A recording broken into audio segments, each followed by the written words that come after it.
Hello डियरियंस, चलिए maths के chapter number 3 को पूरा रिवाइज करते हैं। ये एक शॉर्ट वीडियो है जिसमें कि कम से कम समय में चैप्टर के हर कॉन्सेप्ट को विद एग्जांपल हम लोग रिवाइज कर लेंगे ताकि एग्जाम में कहीं से भी क्वेश्चन बनाकर पूछा जाए आप उसे आसानी से सॉल्व कर पाएँ। इस चैप्टर के सारे इंपॉर्टेंट क्वेश्चन आंसर आपको इस वाले बुक में मिल जाएंगे, आप इसको परचेज कर लीजिएगा।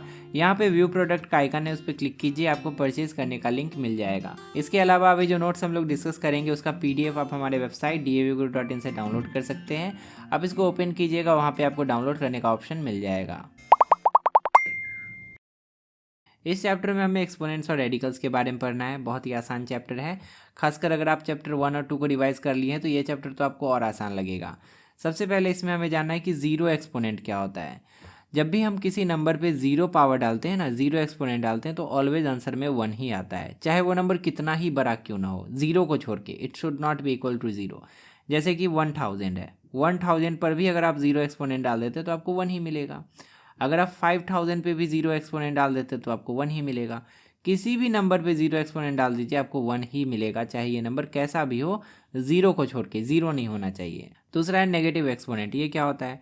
अगर किसी नंबर पे नेगेटिव एक्सपोनेंट डाल दिया जाए, जैसे कि 5 है और इसके ऊपर -5 डाल दिया जाए, तो हम इसको ऐसे लिख सकते हैं, it can be written as 1/5 के ऊपर 5।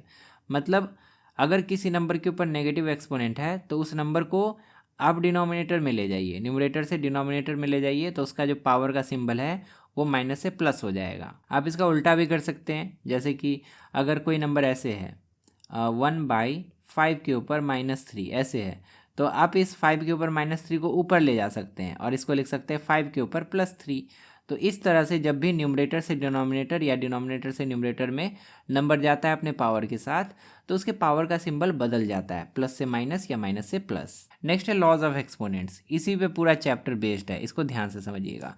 पहला लॉ क्या है कि अगर बेस सेम है और पावर डिफरेंट है तो बेस वही लिख देंगे और पावर्स को जोड़ देंगे। एग्जाम्पल के लिए 2 के ऊपर है 3 इंटू 2 के ऊपर है 5। यहाँ पे देखिए बेस सेम है लेकिन उनका एक्सपोनेंट जो है अलग अलग है। इसको हम लिख सकते हैं, बेस सेम था तो बेस को वही रहने देंगे और एक्सपोनेंट्स को ऐड कर देंगे, 3 + 5 यानी कि 2 के ऊपर 8 हो जाएगा आंसर। उसी तरह से बेस सेम है, यहाँ पे मल्टीप्लाई था, ये भी ध्यान दीजिएगा। बेस सेम है, पावर अलग अलग है, एक्सपोनेंट अलग अलग है, लेकिन बीच में डिवाइड है। तो अगर बीच में डिवाइड है तो एक्सपोनेंट्स के बीच में सब्ट्रैक्शन हो जाएगा। यहाँ पे एग्जांपल देते हैं, जैसे कि 2 के ऊपर 5 था, डिवाइड 2 के ऊपर 3, तो हम इसको क्या लिख सकते हैं, 2 के ऊपर 5 - 3 यानी कि 2 के ऊपर 2 आ जाएगा आंसर। ये दोनों रूल तभी एप्लीकेबल होगा जब यहाँ पे मल्टीप्लाई हो या डिवाइड हो। यहाँ पे प्लस और माइनस रहे और आप ये रूल लगा दिए तब तो गोबर हो जाएगा, ऐसा मत कीजिएगा। मल्टीप्लाई या डिवाइड रहेगा तभी ये दोनों लॉ लगेगा, तभी ये दोनों एक्सपोनेंट का नियम काम करेगा। अगला क्या है, a⁻m और उसके ऊपर n, मतलब एक नंबर है 5, उसके ऊपर पावर है 2 और उसके ऊपर एक और पावर है 3। ऐसे में आप क्या करेंगे, तो जब भी एक नंबर पे पावर हो, एक्सपोनेंट हो और उसके ऊपर एक और एक्सपोनेंट हो, तो आप दोनों एक्सपोनेंट्स को आपस में मल्टीप्लाई कर दीजिएगा, समझे ना। यहाँ पे क्या होगा, ये दोनों एक्सपोनेंट्स आपस में मल्टीप्लाई हो जाएंगे, 5⁻2 3 6 हो जाएगा, ठीक है, 5⁻6 हो जाएगा। उसी तरह से देखिए, दो नंबर्स है, दोनों आपस में मल्टीप्लाइड है और उस पर होल पावर m है, तो हम यहाँ क्या कर सकते हैं, a के ऊपर m अलग से डाल सकते हैं और b के ऊपर m अलग से डाल सकते हैं। एग्जाम्पल के लिए अगर आपको ऐसे दे दिया जाता है 100 × 10 और उस पर होल एक्सपोनेंट होल पावर यहाँ पे डाल देते हैं m, ठीक है, तो आप 100 के ऊपर भी m डाल सकते हैं, इंटू 10 के ऊपर भी m डाल सकते हैं। इस तरह से डिस्ट्रीब्यूशन हो सकता है। डिवीजन में भी आप डिस्ट्रीब्यूशन कर सकते हैं। अगर a/b और होल पावर यहाँ पे m है तो a के ऊपर m अलग से और b के ऊपर m अलग से डाल सकते हैं आप। नेक्स्ट है रैशनल एक्सपोनेंट्स। ये क्या होता है, अभी जितना भी एग्जांपल देखे उसमें एक्सपोनेंट्स होल नंबर्स थे या इंटीजर्स थे, जैसे कि 2 के ऊपर 3, यहाँ पे ये एक इंटीजर है, 3 के ऊपर -3 ये भी एक इंटीजर है।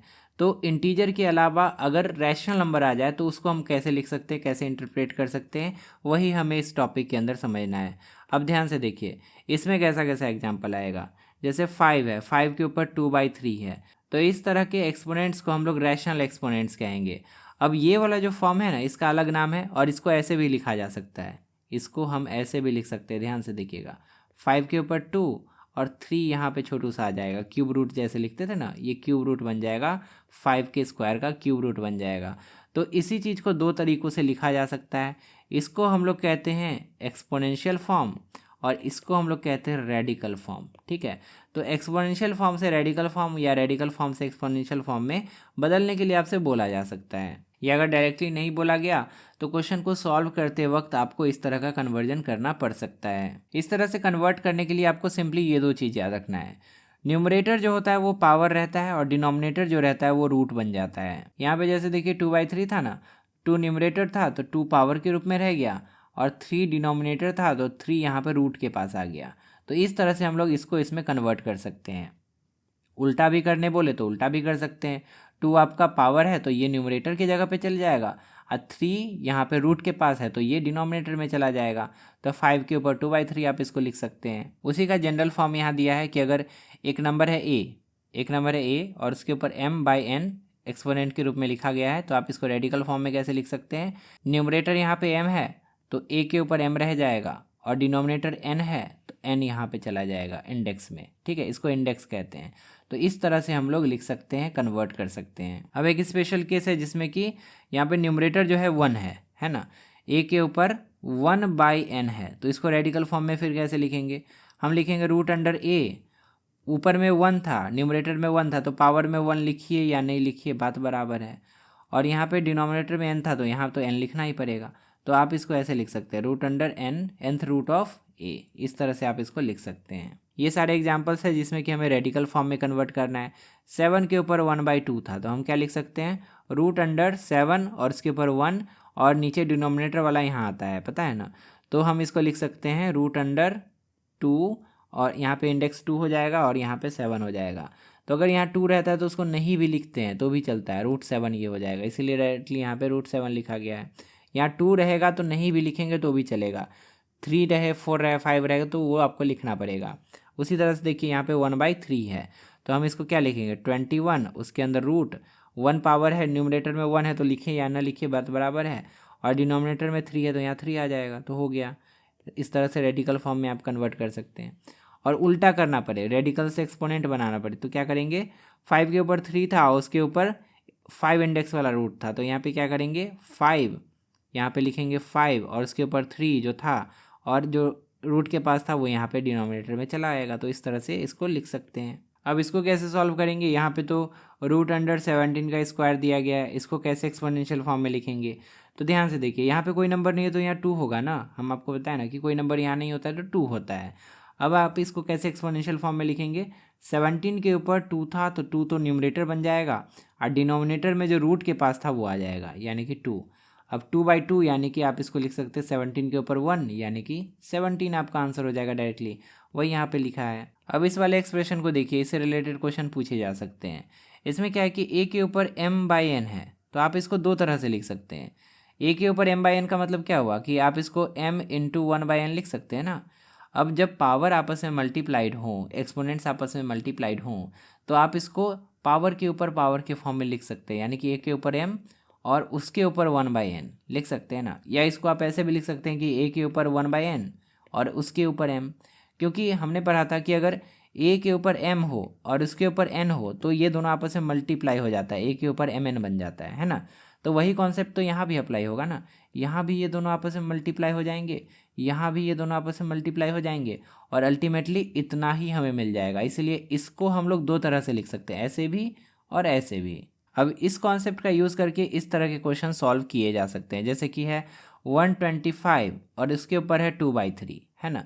तो आप क्या कर सकते हैं कि 2/3 को स्प्लिट कर सकते हैं, ये हो जाएगा 125 और इसके ऊपर 1/3 × 2 हो गया स्प्लिट दो हिस्सों में। अब आप 1/3 को अंदर कर दीजिए या 2 को अंदर कर दीजिए, जो इन करने से आपको सहूलियत होता है, सॉल्व करने में आसान होता है, आप वो कर सकते हैं। तो यहाँ पे 1/3 को हम इन कर देते हैं, 125 के ऊपर 1/3 इन हो जाएगा और बाहर चला जाएगा 2। 125 के ऊपर 1/3, अब ये कैसे सॉल्व होगा, तो इसको भी आप कई तरीक़ों से सॉल्व कर सकते हैं।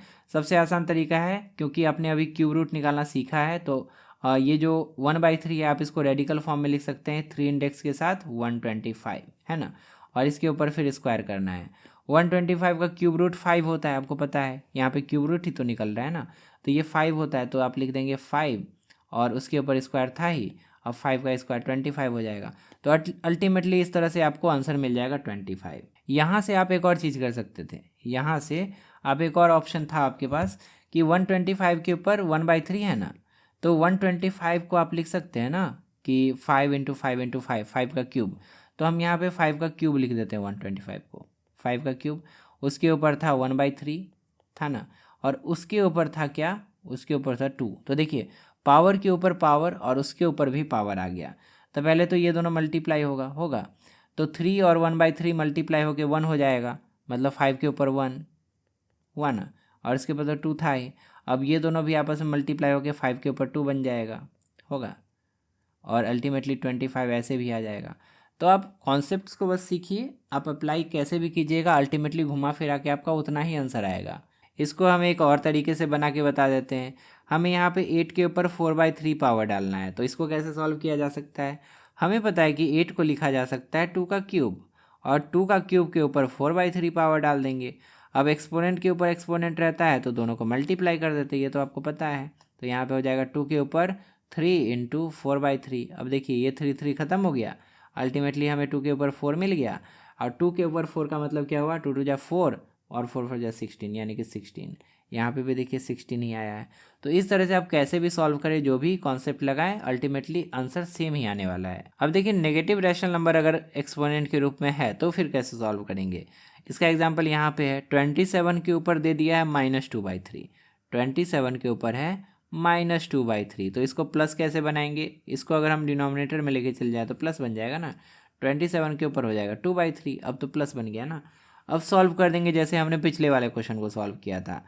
1/27 को लिखा जा सकता है 3 का क्यूब, है ना, और इसके ऊपर है 2/3। तो पावर्स आपस में मल्टीप्लाई हो जाएंगे, एक्सपोनेंट्स आपस में मल्टीप्लाई हो जाएंगे, और यहाँ पे हो जाएगा 3 के ऊपर 3 × 2/3 होगा ना, ये दोनों कट जाएगा, अल्टीमेटली नीचे बचेगा 3 के ऊपर 2 बस, और यानी कि 1/3 3 जा 9। तो 1/9 यहाँ भी आया था, 1/9 यहाँ भी आया। तो आप ऐसे सॉल्व कीजिए या ऐसे सॉल्व कीजिए, अल्टीमेटली उतना ही आना है आंसर। इसको भी हम वैसे सॉल्व कर सकते हैं। यहाँ पे है 343 और उसके ऊपर है -2/3, तो आप इसको लिख सकते हैं। देखिए यहाँ पे हम बिना डिनोमिनेटर में ले गए ही सॉल्व करके आपको बताते हैं, ठीक है। तो अगर आप सिंपली इसको चाहें तो लिख सकते हैं 343 को 7 का क्यूब लिख सकते हैं ना, 7 का क्यूब, और इसके ऊपर है -2/3। अब ये दोनों आपस में मल्टीप्लाई हो जाएंगे, 7 के ऊपर हो जाएगा 3 × -2/3, क्योंकि अभी हम लोग नीचे नहीं ले गए हैं इसलिए वो माइनस प्लस अभी नहीं बनेगा। यहाँ पे 3 और 3 कट गया, 7 के ऊपर -2 आ गया, और 7 के ऊपर -2 अब नीचे ले जाएंगे उसको, तो 7 के ऊपर 2 हो जाएगा, ये हो जाएगा 1/7 7 जा 49।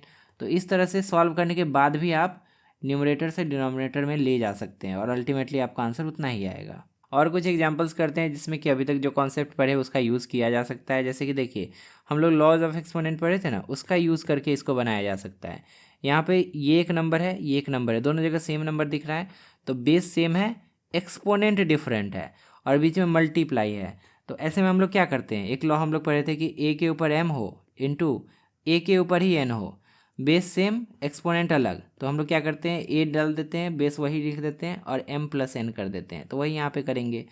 इसको हम लिख सकते हैं बेस वही 4/9, और एक्सपोनेंट को सम कर देंगे 3/2 और +1/2, तो यहाँ पे हो जाएगा 4/2, 4/9 के ऊपर 4/2, यानी कि 4/9 के ऊपर 2 हो जाएगा, और 4/9 के ऊपर 2 को सॉल्व करेंगे तो 16/81 हमें आंसर मिल जाएगा।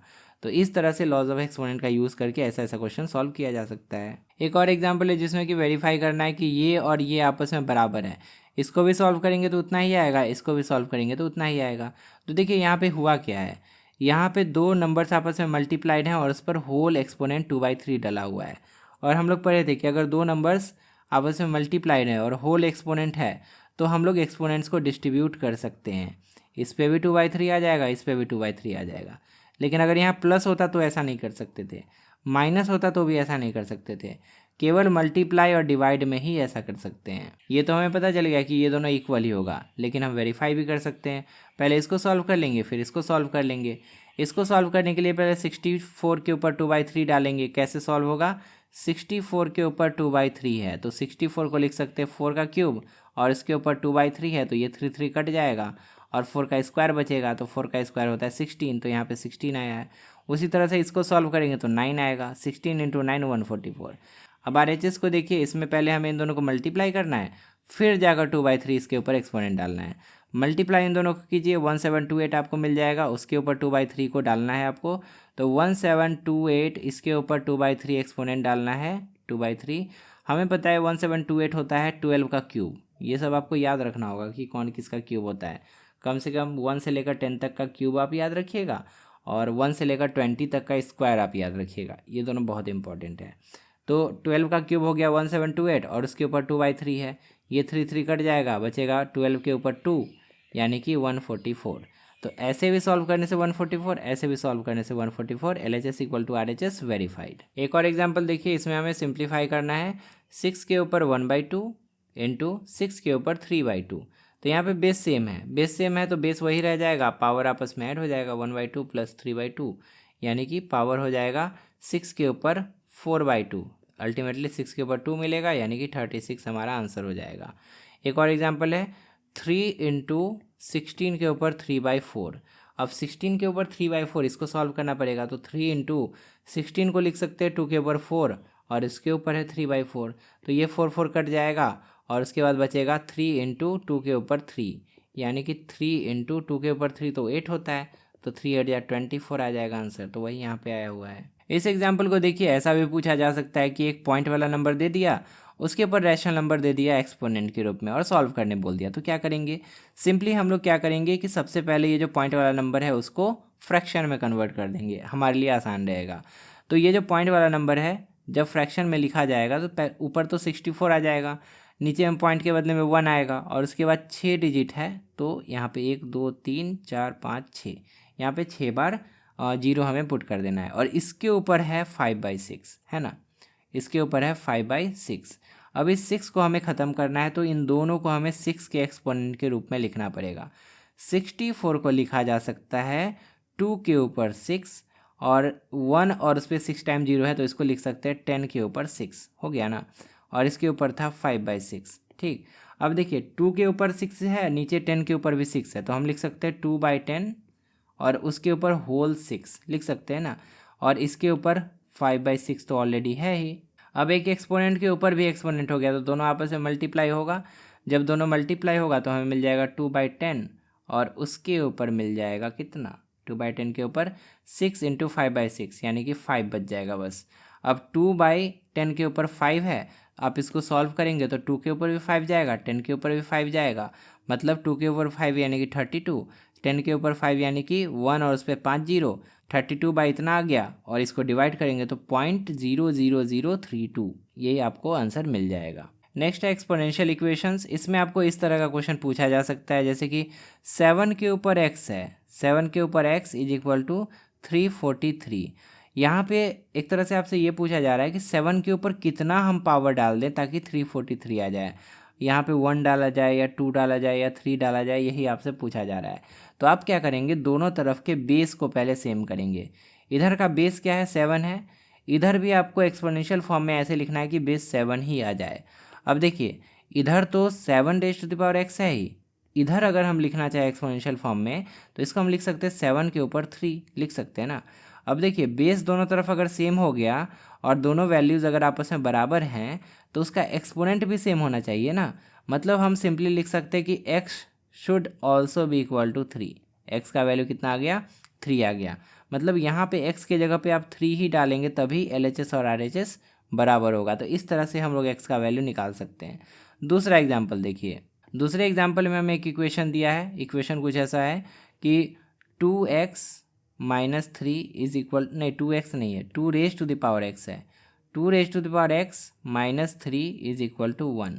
अब इस -3 को सबसे पहले उधर भेजेंगे तो ये हो जाएगा 2 raised to the power x is equal to 1 plus 3, -3 उधर से आके +3 हो जाएगा।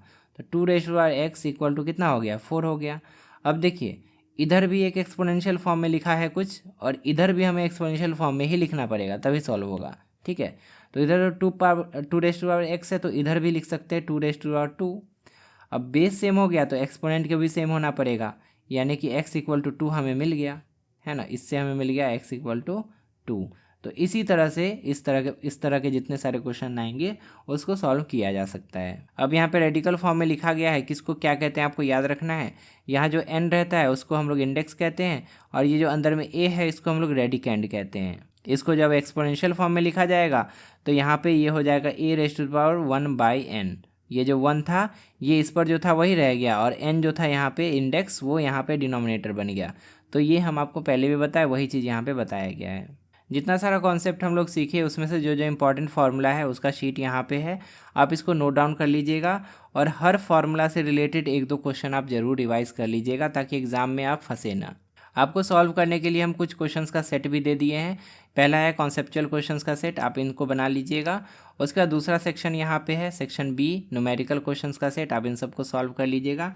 स्क्रीनशॉट लेते जाइए, पॉज कर करके स्क्रीनशॉट लेते जाना है। और तीसरा है सेक्शन सी, सिंप्लीफिकेशन वाला, इसको भी आपको सॉल्व कर लेना है। बहुत आसान क्वेश्चन है, प्रैक्टिस अगर आप कर लेंगे तो फॉर्मूला आपको एकदम रटा जाएगा। और यहाँ पे चौथा सेक्शन डी है, इसमें एक्सपोनेंट वाले क्वेश्चन दिए गए हैं, एक्सपोनेंशियल वाले, एक्स का वैल्यू निकालने वाला, ये सबको भी आप प्रैक्टिस कर लीजिएगा। तो फाइनली हमने इस चैप्टर के सारे कॉन्सेप्ट को रिवाइज कर लिया। इंपॉर्टेंट क्वेश्चन आंसर के लिए आप ये वाला बुक परचेज कर लीजिएगा। यहाँ पर व्यू प्रोडक्ट का आइकन है, उस पर क्लिक कीजिए, आपको परचेज करने का लिंक मिल जाएगा। लेफ्ट साइड में क्लिक करके आप प्लेलिस्ट ओपन कर सकते हैं जहाँ पे आपको और भी चैप्टर्स के रिवीजन वीडियोस मिल जाएंगे, और राइट साइड में क्लिक करके आप अगला वीडियो देख सकते हैं। फिलहाल इस वीडियो में इतना ही, मिलता है अगली क्लास में एक नए चैप्टर के साथ। तब तक के लिए अपना ध्यान रखिए और अच्छे से पढ़ाई करते रहिए।